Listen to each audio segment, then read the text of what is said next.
The pale crawlers have slithered their way into modern horror mythology with bone-chilling speed. Described as emaciated, white-skinned humanoid figures that crawl on all fours or sprint with jerky, unnatural movements, these spectral creatures are a product of 21st-century Fakelore, a blend of internet storytelling, urban legend, and psychological unease. And while they may have no verifiable roots in ancient folklore, the impact they've had on modern imaginations is very real.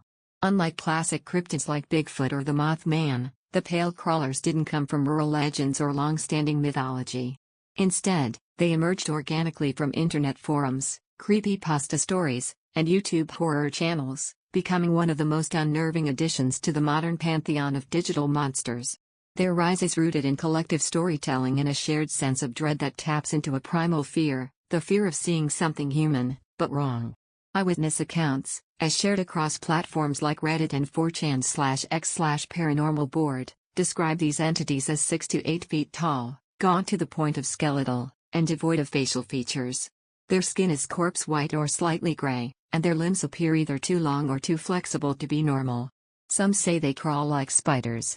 Others claim to have seen them sprinting on all fours at speeds no human could match. Their eyes, if they even have any, are often described as small, dark pits, like staring into absence itself. The environments where the pale crawlers are said to appear only deepen their mystery. They're spotted on back roads at night, in forests, near abandoned buildings, and around residential neighborhoods where streetlights flicker. Security cameras occasionally capture fleeting glimpses, a blur in the background, a shape vanishing around a corner. One common theme is that they always seem just outside our ability to get a clear look, like the camera lens refuses to cooperate when they're present. Some stories suggest they are supernatural, possibly extra-dimensional. Others propose more sinister explanations, that the pale crawlers are the result of secret experiments, mutated humans, or military bioweapons gone rogue. These theories fuel the paranoia that the government knows more than it lets on. In truth, the lack of a single origin story is part of what makes the pale crawlers so effective. They aren't confined by a set mythology, they are fluid, evolving, taking on whatever shape or narrative best fits the fears of the storyteller. What makes the pale crawlers so uniquely disturbing is their motion. Movement, after all, is often what breaks the uncanny valley.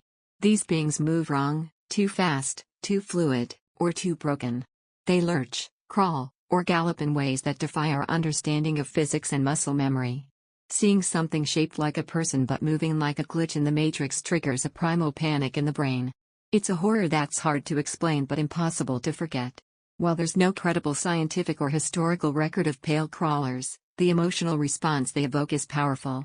They exist in the space between reality and fiction, much like Slender Man, The Rake, or The Backrooms. They are crowdsourced monsters, born from the digital campfires of the modern era. Their impact isn't measured in police reports but in sleepless nights and anxious glances into the dark corners of your backyard. Fakelore like the pale crawlers reminds us that even in an age of logic and evidence, we are still storytelling creatures.